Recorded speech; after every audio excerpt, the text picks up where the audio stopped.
Dave, we're talking about the economy, the state of it right now, and we're talking about jobs because jobs seem to be all over the board. We thought they were being added. Now they're not. Now there's a 90% change. I asked Todd at the break, and then I'm going to get to Alfredo. Gut reaction to the jobs performance right now in the United States. Dave, Brett. Yeah, well, in addition to the data complexities, the jobs, I don't pay too much attention to the short run ups and downs. It's like the stock market, right? The key thing is the capital coming in that will produce jobs in the long run. So in economics, it's the long run that matters and the structure of your economy that you're putting in place, not the short run stuff. But I will, and I pointed this out on your show the last several times. You know, if you want to be a stickler on economics, we're not in the Trump economy yet. We are still in the Biden economy. There's a 1.5-year lag on fiscal policy. And the $2 trillion budgets come out of Biden. Our House and Senate need to get rid of that because we're going to own it in a year. But technically speaking, the labor market is still Biden's, and then monetary policy out of the Fed, there's a 6 month to a year lag on that one. And so, you know,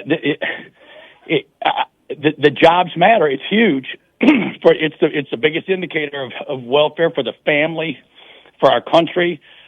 And so I expect some fluctuations there in the short run still due to Biden. He didn't do anything for human capital, education, except for throwing in the woke stuff. He didn't get kids skilled ready to be tech-centered, tech-minded.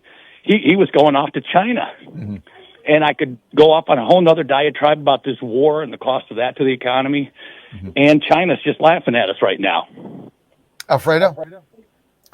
Yeah, I mean, hey, Dave, first of all, hope you're doing well, my friend. Thanks, Alfredo. You too, brother.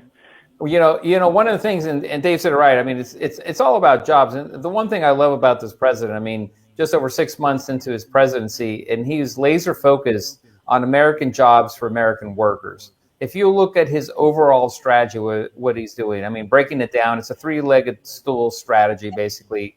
He's focused on rebalancing and fixing trade through tariffs, which is, you know, quite frankly, everybody called him crazy, but I think now he's the last person laughing, I think, because it's working, and I think he knows that, and he knew it was going to work. The second part is deregulation. Remember, John, that under the Biden administration, American businesses were under about $2 trillion of regulatory effect, which is basically a tax on our American small businesses. And I think, you know, third, from my perspective, is the one big beautiful bill. And from a small business perspective in particular, two big things in there, which we fought for, was the permanency of the 20% deduction and then also the permanency of the 100% immediate expensing, something that you took advantage of and you were able to grow your business the first time around. And I am sure that there are literally tens of thousands of other small businesses that are going to basically overnight have the opportunity to really grow their businesses. And so I think a lot of our small businesses in particular, which remember are 2/3 of new job growth comes from small businesses, they were waiting to see that tax cut made, that one big beautiful bill made into the one big beautiful act and made into law. And so I think people are moving on it. There's one of our board members in particular, as an example, down in South Florida, owns a chain of Cuban restaurants. He actually had $4 million investment kind of waiting in the wings that has 100 employees right behind that. And so he's ready to deploy it. He's actually already deployed it. And I think like him, there are, like I said, tens of thousands of other small business owners. And so I think that the back half, we hear Kevin Hassett talk about a 3 to 4% back half growth. I don't see that out of the question. I think that's very, very possible because when you see the investment our small business owners are jumping at, I think it's going to be true. But again, I believe we have to drop those rates to help our small business owners make those investments. Well, look, Alfredo, Ann and I run a relatively small company, 23 radio stations, in the scope of things. Since the One Big Beautiful Law got passed and we had certainty this year, we've already invested almost $150,000 into new equipment, $150,000. And that's just our little company. So many people are doing this, and it's going to continue on through 2026. Let me get to Todd. Todd, outlook for the midterms as we look at the economy now. What do you see? And then I'll get to Dave. Well, I think we're talking about the core issue, which is job growth and economic growth. And I think if all of this plays out in the manner that I think we all have a sense that it's going to, then I think that, the Republicans are going to be in a very good position. If the economy takes off, growth starts happening, we get up to those 3 to 4% kind of real GDP numbers that we experienced during the Reagan Revolution, that we experienced throughout what I've called the limited government era, which was from 1800 to 1930. That will bring people to the polls, along with the other accomplishments. The border is a big one. Some of the international things that are happening. I think those are the key factors. So, Dave? Yeah, well, I'll just echo what he just said. The border and the jobs counts, the one great new thing, which is a shocking turnaround for the good, is from 17 to 22, all net new jobs went to foreign born workers. And Trump, this year already, it's turned around on a dime, just like the border crossings, to zero. And now all the net new jobs are going to U.S. workers. And so, that is great news. And it's kind of analogous to, is GDP going up or GDP going down? No one cares. What people care about is GDP per capita.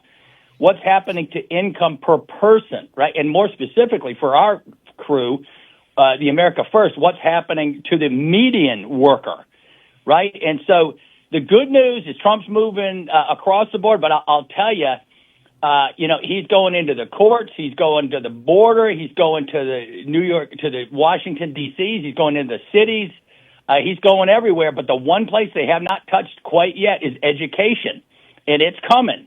And that, we pay $20,000 per kid for K-12 education. And what do we get? We get a 12% literacy rate for the poor kids in Chicago.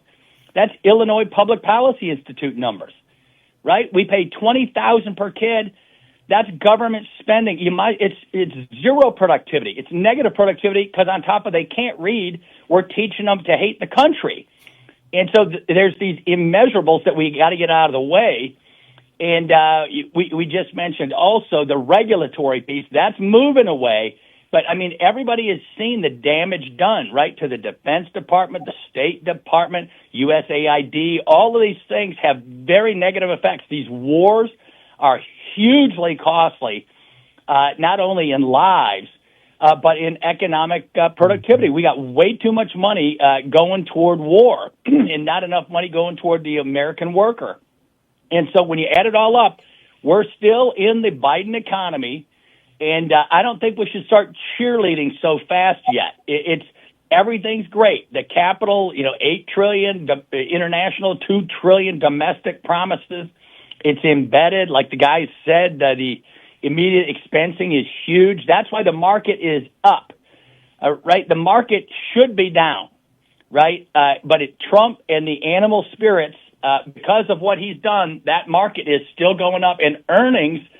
There was a nice article a couple of days ago. The 26 earnings look good, and that means the market stays up, and that means hiring goes up. I don't want to say how much. I don't want to cheerlead on this stuff because I'm still very torn, and I always focus on the long run because that's the important piece for economics.